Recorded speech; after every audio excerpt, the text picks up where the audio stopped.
Got the good old ThinkPad charging up. We have a new O2 sensor for the K24A. Start in the morning a little later than expected, but you know what? It felt good to kind of just, you know, wake up a little bit later and sleep in a little bit. Got a beautiful morning out here in Connecticut. It's like a nice 70 degrees, sunny. And it's been a while since I made a wrenching video, a video with the car and stuff. Obviously, been busy with trucking, you guys all know that. But today, we're getting our new O2 sensor on. This is something I've been talking about doing for a while. I just been blowing it off, and we're doing it today because I want to get this thing retuned.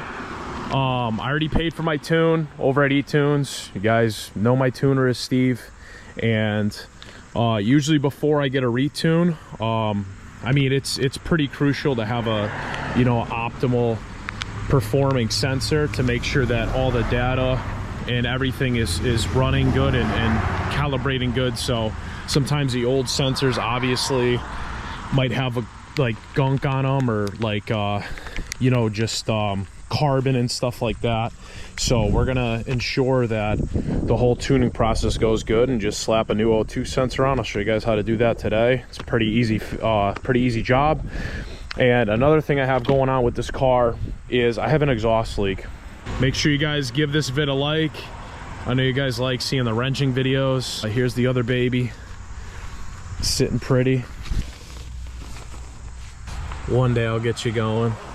All we're really gonna need for tools today, guys, obviously we have our jack. We're gonna jack up the front, jack stands, and this is an O2 sensor socket. We need that. We're gonna need a ratchet, and yeah, that's pretty much it. We have our new part, so let's go ahead and get this thing jacked up. So coming underneath the car here, it's a little tight, but you could see we have this blue wiring right there. So right connected to the header, this is our primary one.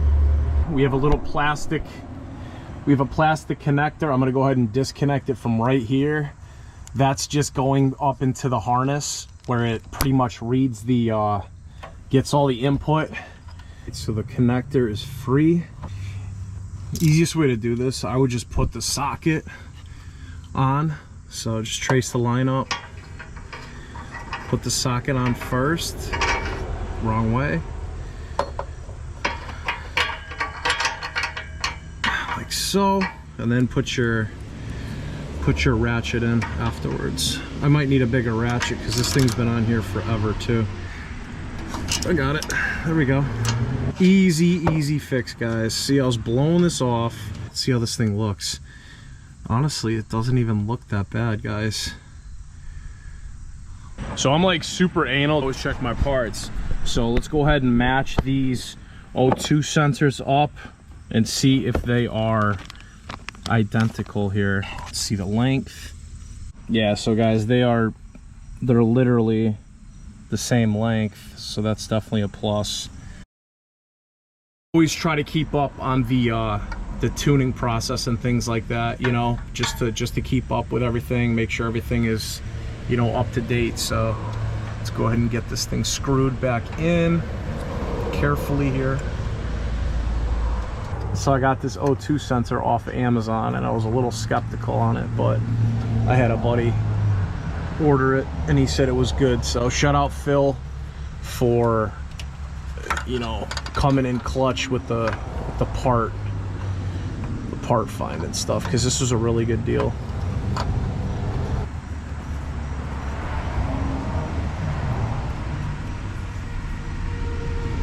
We're gonna tighten this thing up, and then we could connect it back up.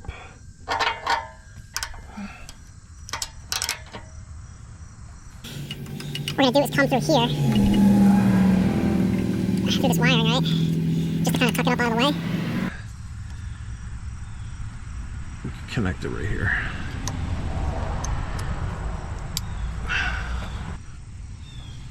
No bending of the wires. In terms of exhaust leaks now, I gotta find that. This gasket doesn't look too hot. right here at my flange, or it could be the donut gasket just deteriorating, so I need to go ahead and pinpoint that down now. So I'm gonna pinpoint down the exhaust leak on my own, guys. I'm not really gonna film it. I want to just get some work done and stuff and just enjoy the day. So I wanted to make this video for you guys. So what we're gonna do now, before we start it, we just want to make sure everything runs good.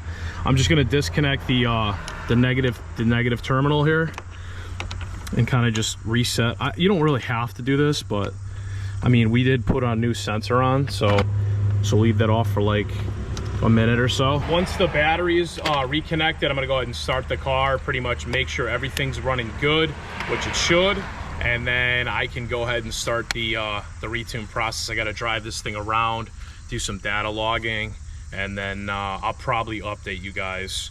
Like, I've made videos before, but I'll probably update you guys when I finish the tune. But I'm super excited. Beautiful day out, like I said, so I'm just enjoying it. Got the day off from work, wrenching a little bit here, and I just need to take care of a few more things. So I hope you guys enjoyed the video. Make sure you guys like, drop your comments down below, and subscribe for more content, guys. Car stuff has been pretty slow right now, but as we get into the colder months, I am gonna focus more time on this. I did order some more parts for my old engine, so I'm literally taking my sweet time, but I don't want to let this car go to crap. So I need to get focused on that. But I'm trying to have two cars, two project cars is kind of a lot, because you're trying to keep one going, then you're trying to work on the other one, so it does get expensive. But another thing too, I need to get another vehicle for the wintertime, so I've been looking at little CRVs and stuff. Probably gonna grab one of those, like I don't know, maybe like an 06 or whatnot, so definitely stay tuned for that.